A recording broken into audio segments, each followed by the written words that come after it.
So, somebody was messing around, so I'll just clear this out. So you got. So what are we looking at? An 8-track sequencer? Yeah, so it's an 8-track sequencer. Yep. So you've got 8 total tracks. Each track can have a pattern assigned to it. The patterns are independent in terms of timing, so you can have 64 steps per pattern. You've got 8 different scales. You've got different shuffle levels, and you can do skipping of individual steps, and that's separate per track. And then each pattern is a certain type, so it can be a drum type or a synth type. You can have any combination of drum and synth type programming. On a synthesizer type track, you've got so I've got one drum track running here. So this is running just the kick drum. It's a 2 sections here, so it's a 32-step pattern. So you can, when you program, you can use the grid programming. For the drum type, you can double-click to add an accent. If you single-click, it's a low velocity. If you double-click, it's high velocity. And then for a drum track, you've also got rolls, so like it's a note repeat. And everything you do in terms of performance, you can also record it directly into the sequence. So in this case, like say I want to do a drum roll with a snare drum, you can change the resolution of the roll. You can add accents in real time. And then say you wanted to record that into the sequence, you can actually drop into a record mode and play it and record it right into the sequence. So now that is in the sequence, and I've actually got the snare drum muted. So let me unmute it here. So we're on the snare drum. So that recorded that performance into the sequence now. So that snare drum is now in there. So once you've got your sequence ready, like say we go to synthesizer track, you can do again grid programming using the step buttons. So for a synthesizer type, when you enter it, you can also double click, and it will make it an accented note. So I could double click. One of my buttons is sticky. So you can enter the note, double click it, and it becomes accented automatically. Or you can hold the note down and set the parameters, like if you wanted accented or slide, setting the pitch of the particular note. And then you could also set the length. So when you set so when you're setting that note, how do you handle octaves?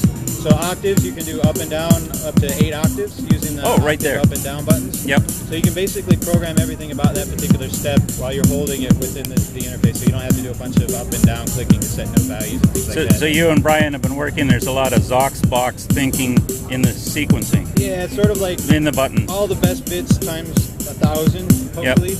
Yep. So in addition to the step programming, you've also got real-time recording. So say, for example, you wanted to real-time record the sequence. You can set the octave you're going to record, and you can either use an external Midi or the built-in Midi keyboard. So say I wanted to record a sequence. And let me make it so you can actually hear it.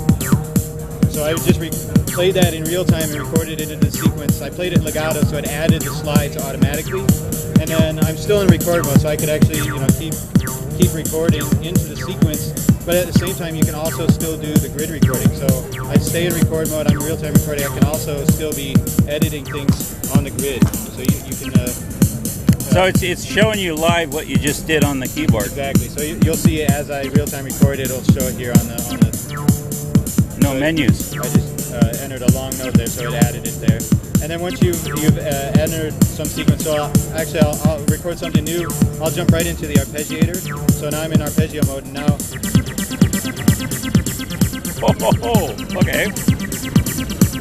And it's recording that into the sequence now. So now the arpeggiator's in the sequence. I can drop out of arpeggiator. I'm still in record mode, and I can in real time add things like accents. So I just recorded those accents into the sequence. And same thing with slides. So I just recorded the slides into the sequence. If you're not in record mode, you can do that just as sort of a live performance. And you can also mute them too, so I can get rid of all the accents just by muting them. Yep. And you can record that as well, so if you want to get rid of slides or accents. So I got rid of both. Now when I let go, it goes back to playing the sequence. So you haven't lost your original bass, but you can muck with it live and go right back. Yeah. And I can jump back into an arpeggiator. If I'm not recording, I can override it now and say make it. And I'm just playing this live. I'm not recording it. And then when I let go, it goes back to the recorded sequence that's here on the pattern. So you can do that. Really? Yeah. So you can override it. And it goes back to the sequence now. That's brilliant. And you've got 8 tracks of that. So if you wanted to change like the timing, so if you go into time mode, one of the things we did is you can either hold things momentarily or you can double click them if you want to stay in that function. So, I'm seeing a lot of modules where they just go BPM, but they don't give you the decimals. right, so in time mode, when it actually changes to show you the fine. And one of the things I really like was having analog control of the tempo using a knob rather than up and down buttons. Yeah, I saw something else, and it didn't have a tempo knob, and it bothered me. So you can double click to stay in a particular mode. So I want to stay in time mode, and now this shows you the last step of the sequence. So in this case, we're in one section. It's 16 steps long, so it's a 16-step sequence, and it's got the scale buttons here now and the shuffle settings here. So you can change the shuffle settings, and it's going to quantize when it changes the shuffle now. So now you can hear it now. It's got a shuffle to the sequence, and you can go back to the non-shuffle version. When it loops, it's going to change back to the non-shuffle version. What are your options in shuffle? So it changes based on the scale and the type of pattern. So for drum type patterns, you've got more options for the shuffle. It goes up to 7 at the most. Okay, yep.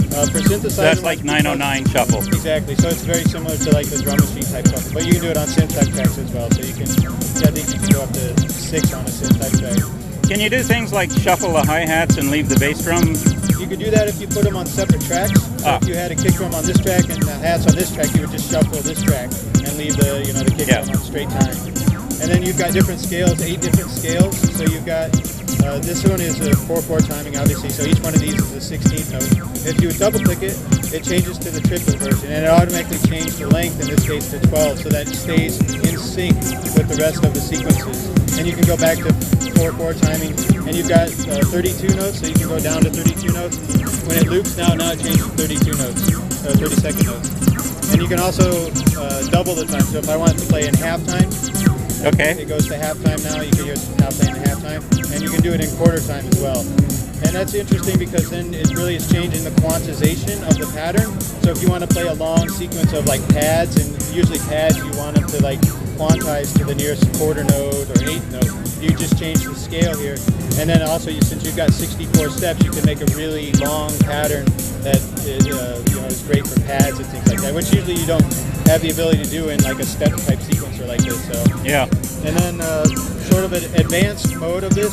So in normal mode, you're just setting the last step here, and you can either go into the sections and set the last step, and now that just added a bunch of empty measures at the end. It just now it's 64 perfect. steps. But if you want, you can hold the record button as you go to the next section, and it actually copies the sections into each other. So now I've got a 4-measure sequence that copied measure 1 into 2, 3, and 4. So now it doesn't interrupt it if you're doing live performance, but you want to make this. You want to stretch the set out. Yeah, and then we've also got this option to do active steps.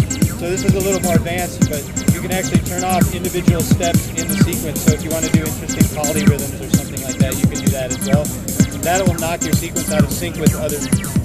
That's what I was going to ask, whether it keeps the blanks or it compresses. It skips the blanks, so it will move immediately to the steps that aren't skipped. So you can use that to turn on and off steps. It's one of the cool things the P3 sequencer does. Yeah, so you can skip steps, and that's why I sort of say it's advanced, because if you don't want to worry about losing sync, then normally you would just set the last step, and that just makes everything active in front of it. But if you want, you can turn off individual steps. So that's time mode. Other stuff, so once you've got everything you like, say you've got 8 tracks going, you've got track muting, so you can mute and unmute different tracks. So right now I've just got the bass drum and this synthesizer playing.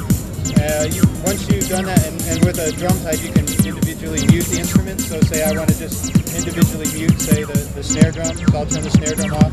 I'm still playing the kick drum. Once you get it the way you like, you can go into snapshot mode and record that whole setup into a snapshot. So that records the transpose values for the pattern, the muting for the patterns, the pattern selections, the pattern chains, everything into a single button press. And then you can stay in snapshot mode, and actually now I say I want to break down in this sort of synthesizer, get rid of the drum track, and I want to record that into a new snapshot. So now this button represents that setup, and I can go back and forth between different snapshots. It'll bring the kick drum back in when it loops the sequence. So you can use that to build out the song structure then, using the snapshots and save that into a song. So that becomes sort of like your composition for song mode. And then We've got 6 controllers across the top. I'm going to turn that off so we Yep. don't have to listen to it. But this is now MIDI controllers, and these are you heard me tweaking the sound. You can have it either statically defined, so say you wanted master volume on one dedicated knob, and Yep. these guys controlling synth parameters, they can follow the selected track. So you could be on track 1 and these control the synth parameters. You can go to track 5 and it would control the individual drum volumes, for example. And then we've got CV gate expansion, so each track has its own pair of CV gates. So you can have on a synthesizer track. Whoa, whoa, whoa, whoa, whoa, whoa. So on a synth track, you've got CV and gate. So I can be driving my SDS5 Exactly. Simmons rack off this. Yeah, so if it's a synth track, you've got CV gate. If it's a drum track, you've got trigger and accent outputs. And then it's got a hardware slide circuit in it. So if you do like 303 type slides, it actually has a hardware circuit in there to enable smooth slides on the CV output. It's got MIDI input and output, and it's also got DIN sync for master or slave, so you can switch between master and slave. Yep. And it's got USB MIDI as well. So if you're just using a computer, you can connect it right to the computer and just use USB MIDI. So if I've got a USB MIDI box, does that give me more MIDI ports? This is a Plus the USB, hardware ones? USB device. It doesn't have host. Oh, so you okay. have to hook this to a host. If you had something like the iConnect MIDI, you could connect this to the iConnect MIDI, which acts as a USB host, and then use it as a converter. But since it's got But you'd still have the MIDI outputs. yeah, as so well. they're all simultaneously active for output. Okay. So you could be doing some CV, some traditional MIDI, and some USB MIDI Okay. all at the same time. And then when you turn the machine off, it actually stores the state of where you're at. So everything, like the muting of the tracks, which track you have selected, all gets stored in non-volatile memory when you turn the machine off. So when you turn it back on, it'll come right back to the same setting that you left it in. So Very cool. Where was the audio coming from we were hearing? this is coming from just a VST host. So I'm running this freeware Cantabile, I think it's called. It's just running a ABL2. I can show you. So it doesn't have any sequencing capabilities, obviously, but it's just hosting plugins, basically. So this guy has been controlling all of the sequencing, all of the sound tweaking, and this is just running And it's basically the sound engine. Desktop friendly. Yeah, in it's footprint. I believe in sequencers should be desktop format rather than mounted in a rack, which makes it really hard to. So we spent a lot of time in getting the angle just right, getting the the quality of the enclosure just right to make it into a desktop unit. Standard power supply. It's DC 9 volt standard power supply, center positive, but it actually is very forgiving in different voltages. So this has 8 volts. 8 octave output for the CV, so we actually have a pretty good range in CV, not the normal 0 to 5 volts. We go all the way up to 8 octaves on CV out, and the triggers are 10 volt compatible, so we have 10 volt triggers on the. That's pretty good. Output. Yeah, a few things want 15, like some of the old ARPs, but you can get boards to do that. Yeah. What's it going to sell for? So we're looking for the base unit probably between $650 and $700, and then an additional charge for the CV expansion. So normally, we've got a blanking panel. If you don't want the expansion, you don't have to have the CV capability. Oh, you'd be crazy to not take it. Some people might be computer-based, so they won't care about the analog interface. So we want to make it flexible enough that they can choose which one. Wow.